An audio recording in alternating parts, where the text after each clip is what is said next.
ଦୌଡ଼ା ଦୌଡ଼ି ଯେତେବେଳେ ଆମେ ଖେଳ ଖେଳୁ ଜଣେ କିଏ ଜିତେ ଜଣେ କିଏ ହାରେ ନା ନାଇଁ କରନ୍ତି ସେ କଣ ହେଇଛି ଆଗରେ ତାଳ ଗଛ ଦେଖାଗଲା ଆଗରେ କୋଉ ଗଛ ଦେଖୁଥିଲା ତାକୁ ଯିଏ ଆଗ ଛୁଇଁବ ସେ ଜିତିବ ସେ ଖେଳ ନିୟମ ହେଲା କଣ ଦୌଡ଼ା ଦୌଡ଼ି ଖେଳିବେ କି ଖେଳିବେ ଠେକୁଆ ଆଉ କଇଁଛ ଆଗରେ ତାଳ ଗଛ ଅଛି ସେ ଦି ଜଣ ଯାକ ଯିବେ ଯିଏ ଆଗେ ତାଳ ଗଛ ଛୁଇଁବ ସିଏ ହେଲା ଜିତିବ କୋଉ ଖେଳ ଖେଳିଲା ଠେକୁଆ କଇଁଛ ଦୌଡ଼ା ଦୌଡ଼ି କଇଁଛ କେମିତି ଚାଲେ ଧୀରେ ଧୀରେ ଚାଲେ ଠେକୁଆ କେମିତି କଣ ଚାଲେ ଜୋର ଚାଲେ କଇଁଛ ଧୀରେ ଧୀରେ ଚାଲୁଥିବାକୁ ଠେକୁଆ ମନେ ମନେ ହସୁଥିବ କଇଁଛ ହସୁଥିବେ ଠେକୁଆ କିନ୍ତୁ ଦୌଡ଼ା ଆରମ୍ଭ ହେଲା ଠେକୁଆ ଖୁବ୍ ଜୋରରେ କିଛି ବାଟ ଦୌଡେ ଠେକୁଆ ଜୋର ଜୋରରେ ଚାଲେ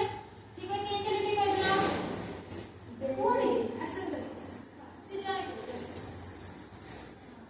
ସେମିତି କଇଁଛ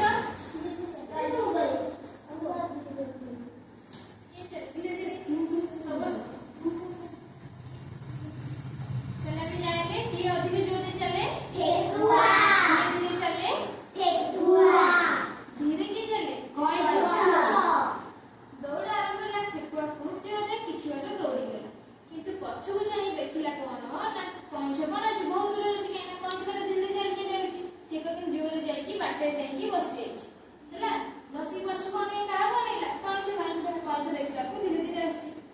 ଠେକୁଆ ମନେ ମନେ ଭାବିଲା କଣ କଇଁଛ ତ ଧୀରେ ଚାଲୁଛି ଏତେ ପଛରେ ଅଛି ମୁଁ ଟିକେ କଣ କରୁଛି ନା ବିଶ୍ରାମ ନେଇଯାଏ କଣ ନେଇଯିବ ବିଶ୍ରାମ ନେଇଯିବ ସିଏ ଯେତେବେଳେ ବିଶ୍ରାମ ନେଇଛି ସେତେବେଳେ କଣ ଜୋରରେ ବି ପବନ ଦଉଛି ତ ନା ହଉନି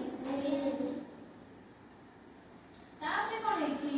ସେ ଯେତେବେଳେ ଦୌଡ଼ି ସେ ଯେତେବେଳେ ଆସିଛି ଠେକୁଆ କଣ ହେଇଛି ନା ଠେକୁଆ ତାର ଆସିକି ବସି ଯାଇଛି ସେ ଏତେ ଜୋରରେ ପବନ ଦଉଛି ତାକୁ ନିଦ ବୋଧେ ଲାଗିଛି କଣ ତମକୁ ଥଣ୍ଡା ନିଦ ଲାଗେନି ଏଇଆ ଦୌଡ଼ିଲେ ତାର ସେଠୁ କଣ ସେ ଭାବିଛି କଣ ଗୋଟେ ବିଶ୍ରାମ ନେଇଯିବି ତାପରେ ଥରେ କି ନାଇଁ ସେ ତ ଶୀଘ୍ର ଜାଣିଛି ସେ ଯୋଉଟା ସେ ଭାବିଛି ମୁଁ ଏକାଥରେ ଦୌଡ଼ି ଯାଇକି ତାଳ ଗଛ କତିରେ ପହଞ୍ଚିବି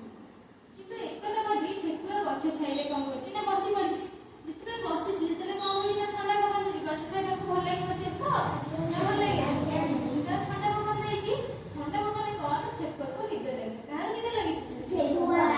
ସେ ବସୁ ବସୁ ଶୋଇ ପଡିଛି ସେଠୁ କଇଁଛ ତାର ଧୀରେ ଧୀରେ ଆସୁଛି ନା ଧୀରେ ଧୀରେ ଆସୁଛି କଇଁଛ ଯେତେବେଳେ